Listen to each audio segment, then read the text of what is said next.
نبی کو ایک دوسرے کا بھائی بنا دیا ہے یا رسول اللہ، لیکن آپ نے مجھے کسی کا بھائی نہیں بنایا۔ اب حدیث پاک بیان فرماتی ہے، مصطفیٰ ارشاد فرماتے ہیں علی اخی فی الدنیا والآخرہ، اخی فی الدنیا والآخرہ، یعنی اے علی تم دنیا اور آخرت میں میرے بھائی ہو۔ صحابی بیان فرماتے ہیں یہ رشتہ یہ مرتبہ صرف مولا کائنات کو عطا ہوا ہے۔ اللہ کے نبی نے صرف مولا کائنات کے بارے میں ارشاد فرمایا ہے علی اس دنیا میں بھی اور آخرت کے میدان میں بھی تم ہمارے بھائی ہو۔ اس کے علاوہ کسی اور کے بارے میں مصطفیٰ نے کبھی نہیں فرمایا کہ تم دنیا اور آخرت میں میرے بھائی ہو۔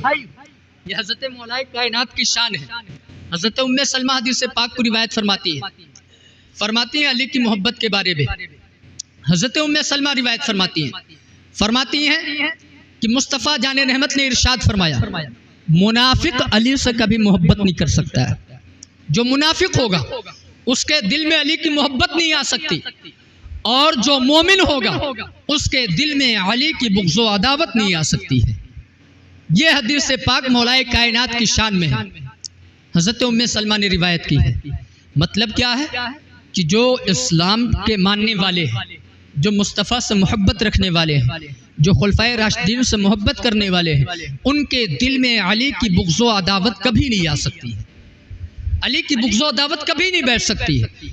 اور جو علی کی بغض و عداوت کو پالنے والا ہے، جس کے دل کے اندر علی کی محبت نہ ہو، تو مصطفیٰ کی حدیث نے واضح اعلان فرما دیا وہ مومن کبھی نہیں ہو سکتا ہے، اسلام کے ساتھ اس کا کوئی تعلق نہیں ہو سکتا ہے، اس لیے کہ مولا کائنات کی محبت اس کے دل میں ہے ہی نہیں۔ گویا کہ حضرت مولا کائنات سیدنا مولا علی کی محبت یہ مصطفیٰ جان رحمت نے معیار ایمان قرار دے دیا ہے کہ مومن ہونے کے لیے علی کی محبت ضروری ہے۔ اگر علی کی محبت نہیں ہے تو تم مومن نہیں ہو۔ حضرت ام سلمہ دوسری حدیث پاک کو روایت فرماتی ہے مصطفیٰ جان رحمت نے ارشاد فرمایا جس نے علی کو غضبناک کیا اس نے مجھے غضبناک کیا، اور جس نے مجھے غضبناک کیا اس نے اللہ کو غضبناک کیا۔ گویا کہ مولا کائنات سے دشمنی رکھنا اور ان کو غصہ دلانا یہ مصطفیٰ جان رحمت کو غصہ دلانا ہے۔ ایک اور حدیث کے مختلف الفاظ ہیں، اس حدیث کے اندر مصطفیٰ نے ارشاد فرمایا جس نے علی کو برا بھلا کہا تحقیق اس نے مجھے برا بھلا کہا ہے، جس نے علی کو گالیاں دی اس نے مجھے گالیاں دی ہے، جس نے علی کے اوپر طعن و تشنیع کی اس نے میرے اوپر طعن و تشنیع کی ہے۔ اور ایک مرتبہ تو خود سیدنا مولا علی نے ایک مجمع کو اکٹھا فرمایا تھا، اور اکٹھا فرمانے کے بعد آپ نے ارشاد فرمایا تھا اے لوگو ذرا مجھے بتاؤ، میں تمہیں اللہ کی قسم دے کر کے پوچھتا ہوں، بتاؤ مصطفیٰ جان رحمت نے یوم غدیر خم کے موقع پر میرے بارے میں کیا ارشاد فرمایا تھا؟ تو اس لوگ میں سے راوی حدیث بیان کرتے ہیں اس مجمع میں سے 30 لوگ کھڑے ہوئے تھے، اور ان 30 لوگوں نے قسم کھا کر کے جواب دیا تھا اے علی ہمیں پتا ہے یوم غدیر خم میں مصطفیٰ جان رحمت نے ارشاد فرمایا تھا علی مجھ سے ہے اور میں علی سے ہوں، جس نے علی سے محبت کی اس نے مجھ سے محبت کی، اور جس نے علی سے دشمنی کی ہے اس نے مجھ سے دشمنی کی ہے، اور جس نے مجھ سے دشمنی کی ہے اس نے اللہ سے دشمنی کی ہے۔ حضرت مولا کائنات کے مقام و مرتبے کا عالم یہ ہے کہ اگر کوئی ان سے محبت کرتا ہے تو ان کی محبت مصطفیٰ کی محبت کی ضمانت ہوا کرتی ہے، اور مصطفیٰ کی محبت اللہ کی رضا کی ضمانت ہوتی ہے، اور جو ان سے دشمنی کر لیا کرتا ہے اس سے حضرت مولا علی سے دشمنی مصطفیٰ کے ساتھ دشمنی کا اعلان ہوتا ہے، اور جو مصطفیٰ کے ساتھ دشمنی کرتا ہے وہ اللہ کے ساتھ اپنی دشمنی کا اعلان کیا کرتا ہے۔ اور جو اللہ سے دشمنی کر لے، جو اللہ کے ساتھ دشمنی کا اعلان کرے، پھر نہ اس کی دنیا کامیاب ہے نہ اس کے آخرت کامیاب ہو سکتی ہے۔ یہ مولا علی ہے۔ آپ فرماتے ہیں ایک دن اللہ کے نبی صلی اللہ علیہ وسلم نے ارشاد فرمایا مجھے بلا کر کے کہ اے علی تمہاری مثال حضرت عیسیٰ ابن مریم جیسی ہے، علی تمہاری مثال عیسیٰ ابن مریم جیسی ہے، جیسے ان کی وجہ سے دو گروہ جو ہے وہ گمراہ ہوئے اور گمراہ ہو کر کے ہلاک ہو گئے۔ مصطفیٰ نے ارشاد فرمایا علی ایک گروہ نے حضرت عیسیٰ علیہ السلام سے دشمنی رکھی جنہیں یہودی کہا جاتا ہے، انہوں نے دشمنی اس حد تک کے رکھی کہ انہوں نے آپ کی ماں یعنی حضرت مریم سلام اللہ علیہا پر تہمت لگائی، الزام لگایا کہ بغیر باپ کے بیٹا کیسے پیدا ہوا، بغیر باپ کی بیٹا آیا کہاں سے، الزام لگایا آپ پر۔ لیکن وہ اللہ کی قدرت تھی، بغیر ماں اور باپ کے حضرت آدم کو پیدا کرنے والا رب اس بات پر بھی قدرت رکھتا ہے کہ وہ بغیر باپ کے بھی بیٹے کو پیدا کرتا، وہ قادر ہے، ہر شے پر قادر ہے۔ جو حضرت آدم کو مٹی گوند کر کے وجود دے سکتا ہے، بلا ماں اور باپ کے پیدا کر سکتا ہے، تو وہ کبھی بغیر باپ کے بھی بیٹے کو پیدا کرتا ہے اور کبھی ماں کے بھی کسی کو وجود دیتا ہے، جیسے حضرت حوا رضی اللہ تعالی عنہا کہ ان کی ولادت کے لیے کسی ماں کی ضرورت نہیں پڑی، بلکہ حضرت آدم علیہ السلام کی بائیں پسلی کی ہڈی سے حضرت حوا کو پیدا کیا میرے مولا نے۔ یہ اللہ کی قدرت ہے۔ تو یہودیوں نے الزام لگایا تھا، مصطفیٰ نے ارشاد فرمایا 2 گروہ ہلاک ہوئے تھے، ایک یہودی جنہوں نے آپ کی دشمنی کی بنیاد پر آپ کی والدہ پر تہمت لگائی، الزام لگایا، اور ایک گروہ جسے نصرانی اور عیسائی کہا گیا جو آپ کے امتی ہونے کا دعویٰ کرتے ہیں۔ مصطفیٰ ارشاد فرماتے ہیں وہ بھی آپ کی محبت میں، ایک تو دشمنی میں ہلاک ہوا، مصطفیٰ فرماتے ہیں وہ حضرت عیسیٰ کی محبت میں نصرانیوں کا گروہ ہلاک ہوا۔ انہوں نے آپ کو اتنا مانا کہ یا تو آپ کو خدا کہا یا خدا کا بیٹا کہا، خدا کہا یا خدا کا بیٹا کہا، اور عیسائی اسی بنیاد پر کافر ہیں۔ عیسائیوں کے اوپر جو کفر ہے وہ اسی بنیاد پر ہے کہ وہ تثلیث کے قائل ہیں، وہ خدا کا انکار نہیں کرتے، اللہ نہیں ہے وہ اس کا انکار نہیں کرتے، وہ کہتے ہیں اللہ ہے لیکن وہ تثلیث کے ماننے والے ہیں، یعنی 3 خدا کے ماننے والے ہیں۔ ایک خدا جو خدا ہے اسے بھی مانتے ہیں، ایک حضرت مریم کو بھی مانتے ہیں کہ یہ خدا کی بیوی ہے معاذ اللہ رب العالمین، اور ایک حضرت عیسیٰ کو مانتے ہیں، کہتے ہیں یہ خدا کے بیٹے ہیں معاذ اللہ رب العالمین۔ یہ تثلیث کے عقیدے کی بنیاد پر عیسائی گمراہ ہوئے اور بددین ہو گئے۔ میرے مصطفیٰ ارشاد فرماتے 2 گروہ ہلاک ہوئے حضرت عیسیٰ علیہ السلام کی وجہ سے، ان کی محبت اور دشمنی میں۔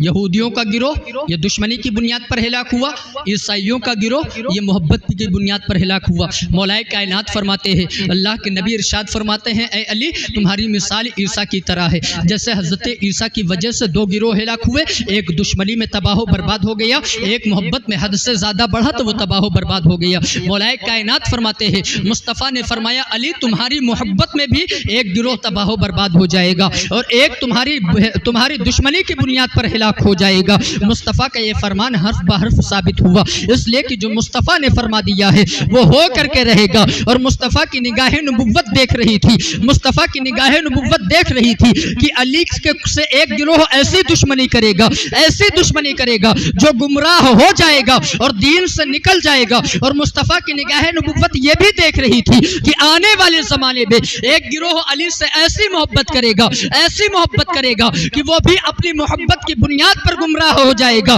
اب ان لوگوں کو عقل کے ناخن لینے چاہیے جو مصطفیٰ کے علم غیب کا انکار کرتے ہیں اور کہتے ہیں مصطفیٰ کو ہونے والے کل کے بارے میں کچھ خبر نہیں ہے معاذ اللہ۔ انہیں پتہ ہونا چاہیے کہ مصطفیٰ نے حضرت علی کے لیے جو بات ارشاد فرمائی تھی اپنے دور حیات کے اندر، وہ مصطفیٰ کے وصال کے بعد پوری ہو رہی ہے، مولا کائنات کے زمانے میں پوری ہو رہی ہے، جب آپ خلیفہ منتخب ہوئے تب پوری ہو رہی ہے۔ ایک گروہ نے دشمنی کی جسے خارجی کہا گیا، اس نے دشمنی کی اور تباہ و برباد ہو گیا۔ ایک گروہ نے محبت کی اور اتنی محبت کی کہ اس محبت میں اتنی حد سے آگے بڑھ گئے کہ حضرت مولا کائنات کو خدا کہہ بیٹھے، ان کا یہ عقیدہ بن گیا، مولا کائنات کو خدا کہہ بیٹھے۔ تو مصطفیٰ کا یہ فرمان حرف بہ حرف صحیح ثابت ہوا اور مصطفیٰ کا علم غیب بھی ثابت ہوا، اور جو صحابیوں کا مرکز تھا، جو ان کا عقیدہ تھا، وہی عقیدہ آج کے رضا کا بھی ہے۔ میرے رضا ترجمانی فرماتے ہیں اور کوئی غیب کیا تم سے نیہا ہو بھلا،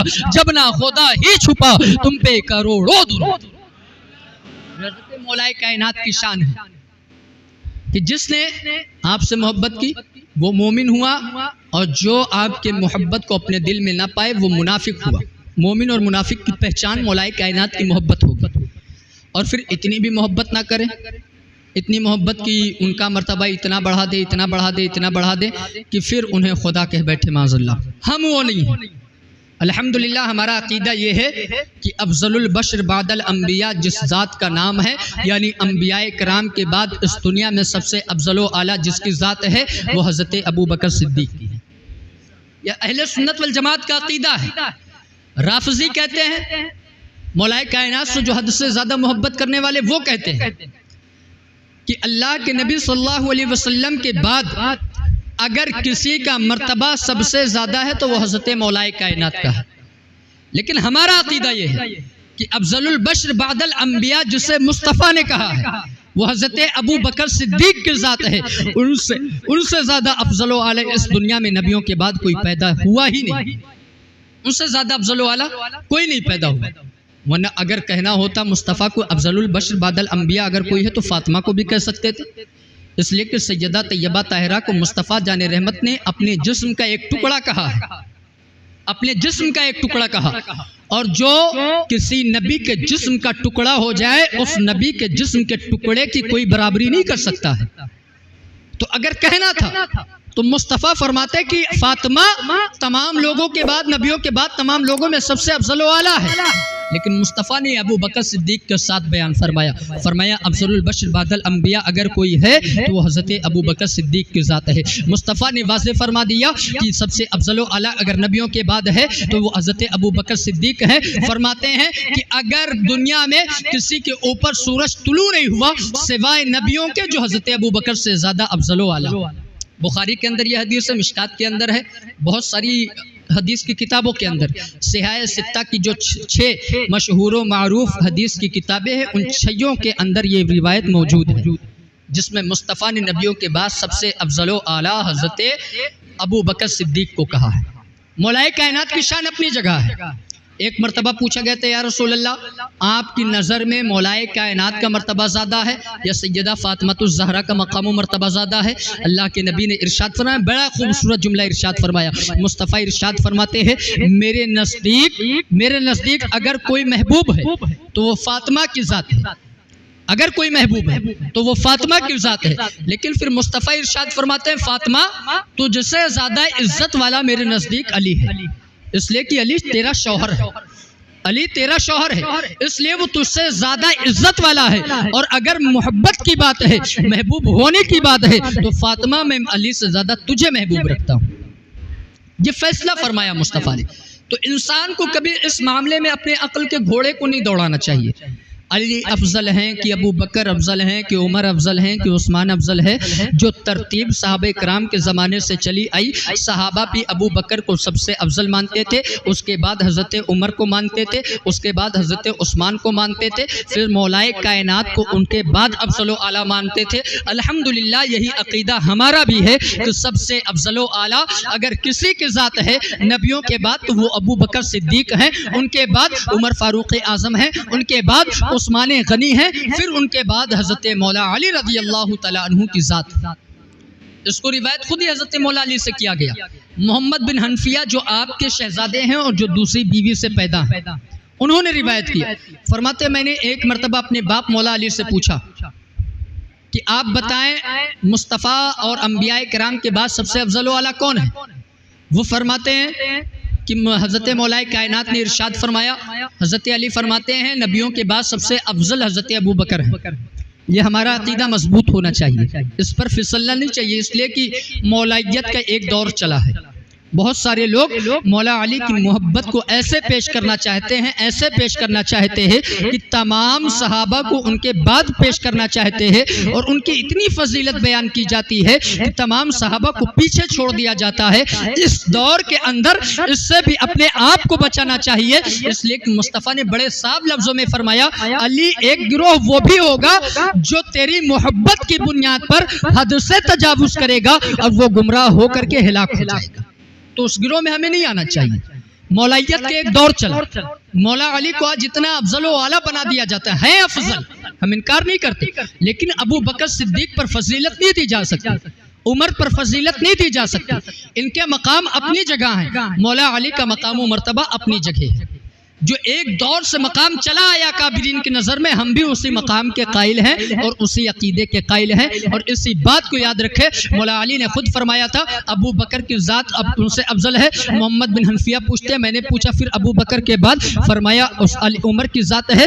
فرماتے ہیں پھر؟ فرمایا عثمان کی ذات ہے. پھر پوچھا اور فرماتے ہیں کہ میں نے پھر کسی کا نام نہیں لیا بلکہ خود ہی کہا، اے میرے والد بزرگوار، شاید اس کے بعد آپ کا مقام ہوگا تو آپ بطور عاجزی اور انکساری فرماتے ہیں، میں مسلمانوں میں سے ایک عام سا مسلمان. یہ حضرت مولا کائنات کی روایت ہے. اس لیے مولا کائنات کو اپنے عقیدے کے مطابق ان تمام خلفائے ثلاثہ پر فضیلت نہیں دی جا سکتی، ان سے افضل نہیں کہا جا سکتا. رافضی کہتے ہیں یہ عقیدہ ہمیں مضبوط ہونا چاہیے. یہ باتیں تو ہمارے سر سے کبھی کبھی باؤنس بھی ہو جاتی ہے لیکن سیکھنی چاہیے، اس لیے کہ اس دور کی بہت اہم ضرورت ہے. اس دور کی بہت اہم ضرورت ہے. انہی مولائیت ہی کی دین ہے جو حضرت امیر معاویہ کی برائی بیان کرتے ہیں. یہ مولائی ہی ہیں جو مولا علی کی محبت کا دعویٰ کرتے ہیں لیکن حضرت امیر معاویہ کی برائی بیان کرتے ہیں ایک صحابی رسول کی. اور مصطفیٰ نے ارشاد فرمایا جو میرے کسی صحابی کی برائی بیان کرے وہ حق پر نہیں ہو سکتا ہے، وہ حق پر نہیں ہو سکتے. یہ مفہوم ہے حضور کی حدیث کا.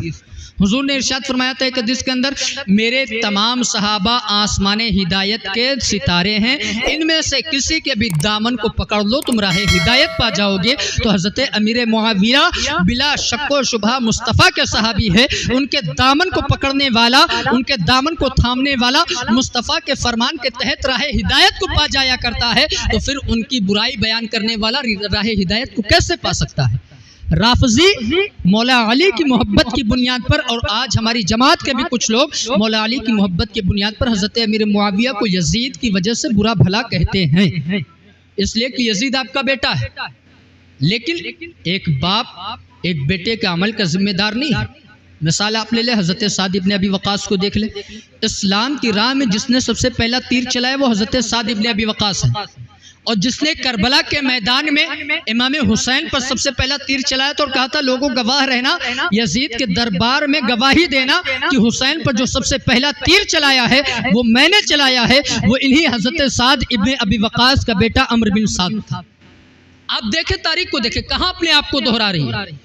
باپ نے کبھی کہا تھا لوگوں گواہ رہنا، اسلام کی خاطر میں نے پہلا تیر چلایا. بیٹا کربلا میں کہہ رہا لوگوں گواہ رہنا، حسین پر جو پہلا تیر چلایا وہ میں نے چلایا. تو باپ اپنے بیٹے کا عمل کا ذمہ دار نہیں ہے، نہ بیٹا باپ کے عمل کا ذمہ دار ہے. کوئی کسی کے عمل کا ذمہ دار نہیں ہوتا. قرآن نے بڑے صاف لفظوں میں کہا وَلَا تَزِرُ وَازِرَةٌ وِزْرَ أُخْرَىٰ، ہر ایک اپنے عمل کا ذمہ دار ہے. قیامت کے میدان میں ہر ایک اپنا بوجھ اٹھائے گا، کوئی کسی کا بوجھ اٹھانے والا نہیں. تو اس عقیدے کو مضبوط رکھے. رافضی کہتے ہیں کہ حضور نے جنگ تبوک کے موقع پر حضرت مولا کائنات کو اپنا نائب بنایا تھا، اور اسی حدیث کو دلیل دے کر کے کہتے ہیں کہ بلا فصل، یعنی بیچ میں جو حضرت ابو بکر صدیق، حضرت عمر، حضرت عثمان آئے خلافت کے لیے بلا فصل، بلا کسی اور کے خلیفہ بنے ہوئے. یہ حدیث وہ بیان کر کے کہتے ہیں کہ یہ دلیل ہے کہ حضور کے بعد خلافت حضرت مولا کائنات کا حق تھا. اگر حضور کو بلا فصل خلیفہ منتخب ہی کرنا ہوتا تو حضرت علی کے ساتھ وہ مدینے کا کوتوال الگ نہ مقرر کرتے، اپنی مسجد کا امام ابن ام مکتوم کو ہرگز نہ بناتے. آپ صوبے دار مدینہ کا کسی اور کو نہیں بناتے. مولا کائنات کو اپنا نائب تو بنایا لیکن ان کے ساتھ اپنی مسجد کا امام الگ بنایا، ان کے ساتھ شہر مدینہ کا کوتوال الگ بنایا، ان کے ساتھ صوبے دار الگ بنایا. اور اسی سے تمام محدثین کہتے ہیں کہ یہ حدیث صرف وقتی طور پر حضرت مولا کائنات کو بلا فصل اپنا خلیفہ منتخب کرنے کے لیے تھی، باقی جو خلافت کا حق تھا وہ حضرت ابو بکر صدیق کا تھا. اس لیے کہ مصطفیٰ نے ارشاد فرمایا تھا اپنی علالت کے زمانے میں کہ اے عائشہ ابو بکر کو حکم دو لوگوں کو نماز پڑھائے. حضرت عائشہ نے کہا تھا یا رسول اللہ وہ بڑے نرم دل کے مالک ہیں، وہ آپ کے رہتے ہوئے لوگوں کو امامت نہیں کر پائیں گے. مصطفیٰ نے تیسری مرتبہ جب بحکم تاکید فرمایا تھا تو اسی وقت مصطفیٰ نے ارشاد فرمایا تھا اللہ اور مسلمان یہ دونوں حضرت ابو بکر کے سوا کسی اور پر متفق نہیں ہوں گے. مولا کائنات خود ہی فرماتے ہیں، حضرت مولا کائنات خود ہی ارشاد فرماتے ہیں جب آپ سے خلافت کے متعلق پوچھا دیکھا گیا تھا کہ بلا فصل آپ کو خلیفہ ہونا چاہیے تھا، تو آپ نے ارشاد فرمایا تھا ابو بکر کو اپنے زمانے کے اندر مصطفیٰ نے اپنے مصلی پر کھڑا کیا ہے اور اپنا نائب بنا دیا تھا، اور جس نے مصطفیٰ کی ظاہری حیات کے اندر 17 وقت کی نمازیں پڑھائی ہو، جس سے مصطفیٰ نے آگے بڑھایا ہو، علی اسے کبھی پیچھے نہیں کر سکتا ہے۔ اور یہ حدیث اس بات پر دلالت کرتی ہے کہ مصطفیٰ کے بعد جس سے خلافت کا حق تھا وہ حضرت ابو بکر صدیق کی ذات تھی۔ یہ ہمارا عقیدہ بھی ہے اور ہم اسی کے قائل بھی ہیں۔ بہرحال حضرت مولا کائنات رضی اللہ تعالی عنہ، ان کی ایک کنیت ابو تراب ہے۔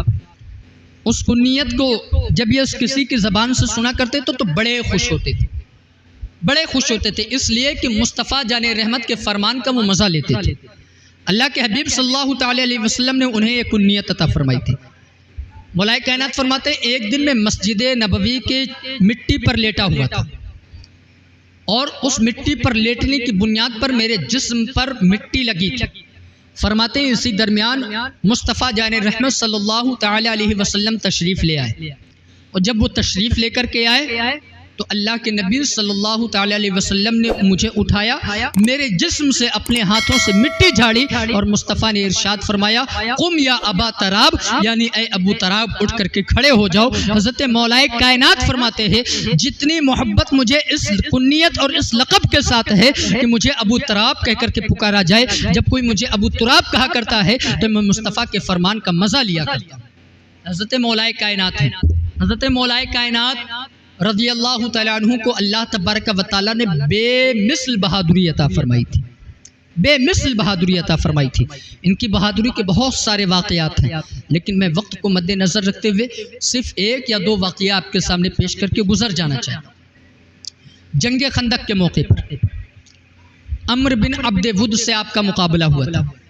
وہ عمر بن عبد ود جو 1000 پہلوانوں کے برابر تنہا سمجھا جاتا تھا۔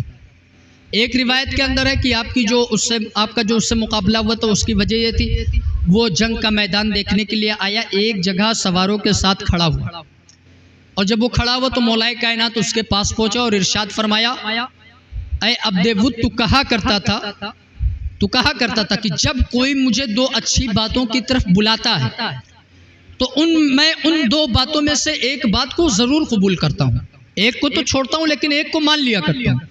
میں تجھے پہلی اچھی بات کی دعوت دیتا ہوں، تو مذہب اسلام کا کلمہ پڑھ اور دامن اسلام کے اندر داخل ہو جا۔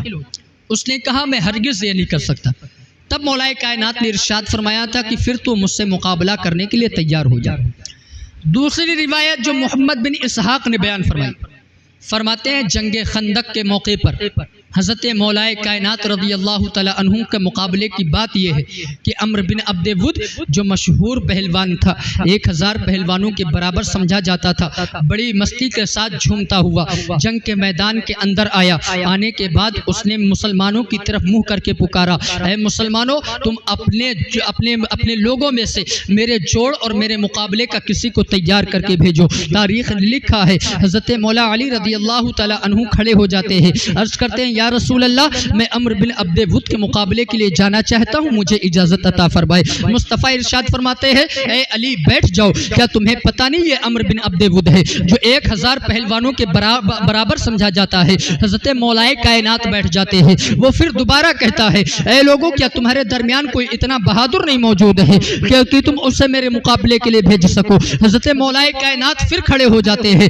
عرض کرتے ہیں یا رسول اللہ مجھے اجازت عطا فرما دے، میں مقابلے کے لیے جانا چاہتا ہوں۔ اللہ کے نبی ارشاد فرماتے ہیں علی بیٹھ جاؤ، اس لیے کہ یہ عمر بن عبد ود ہے۔ پھر جب تیسری مرتبہ اس نے پکار کر کے کہا تھا اے مسلمانوں تمہیں ہو کیا گیا ہے؟ تمہارا تو عقیدہ یہ ہے کہ جو جنگ کے میدان میں مارا جاتا ہے وہ مرنے کے بعد سیدھے جنت کے اندر داخل ہوتا ہے، تو پھر جنت میں کیوں نہیں جانا چاہتے ہو؟ میرے مقابلے کے لیے کیوں نہیں آنا چاہتے ہو؟ تیسری مرتبہ حضرت مولا کائنات کھڑے ہو گئے۔ محمد بن اسحاق روایت فرماتے ہیں کہ جب تیسری مرتبہ کھڑا ہوئے عرض کیا یا رسول اللہ میں عمر بن عبد ود کے مقابلے کے لیے جانا چاہتا ہوں۔ مصطفیٰ جان رحمت نے ارشاد فرمایا اے علی ٹھہر جاؤ، اس لیے کہ پتہ نہیں ہے تمہیں یہ عمر بن عبد ود ہے۔ محمد بن اسحاق تحریر فرماتے ہیں مولا کائنات ارشاد فرماتے ہیں یا رسول اللہ اگر یہ عمر بن عبد ود ہی کیوں نہ ہو میں پھر بھی اس کے مقابلے کے لیے جانا چاہتا ہوں۔ مصطفیٰ نے حکم دے دیا ہے، حضرت مولا